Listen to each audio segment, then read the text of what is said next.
Hello guys, katatapos lang po ng Nutrition Forum ni Dr. Arboleda, Dr. Ate Arboleda. So nag-break time lang po kami ng 15 minutes para po sa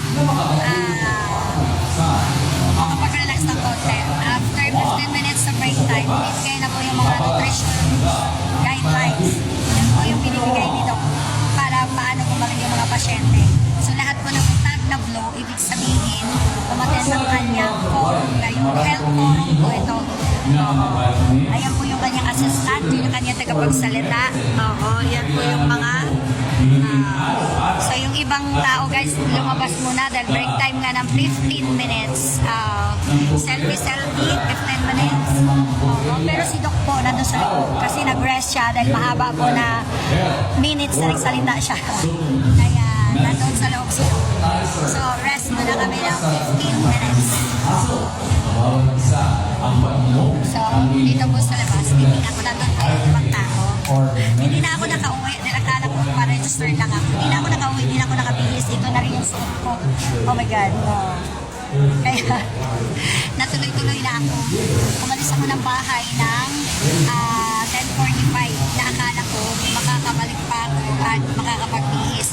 Ito yung suot ko para mag-register. Ito na rin yung suot ko ngayon. Hindi na nagbago.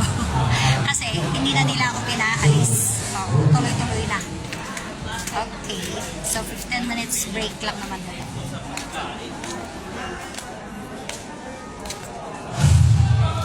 Ayan po, si Dr. Ate Arboleda.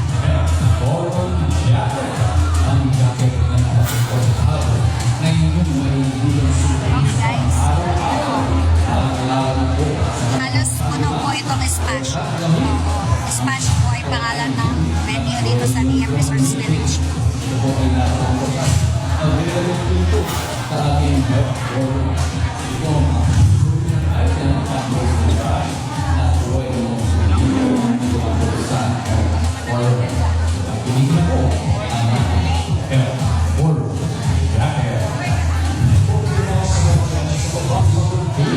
May break time pa talaga na 15 minutes.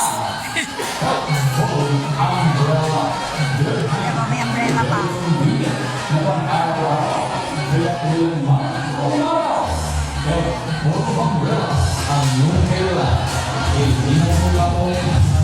Diba, hindi na nag-break time, may katulad ko eh.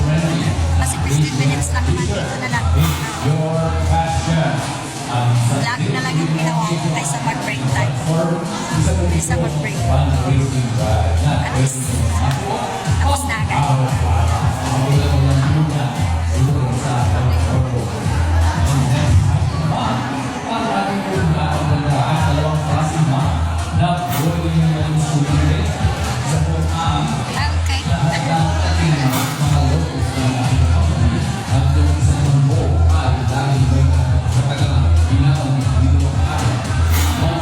Ayan yung mga mom.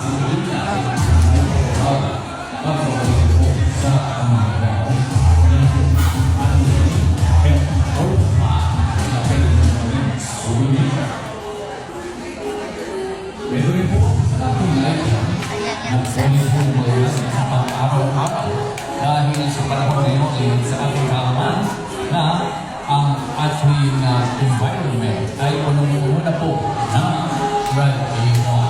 Hindi po tayo makakaiwas dahil sa kataas. Pinakuhalan ko sa video yung 7 doctors kung tawagin. Pero nakasunod na rin yan guys sa guidelines na ipamimigay pagkatapos ng 15 minutes break time. Natuloy-tuloy yung suot ko, hindi na ako nagpapalitan. Pero okay lang. Yung iba simple lang din.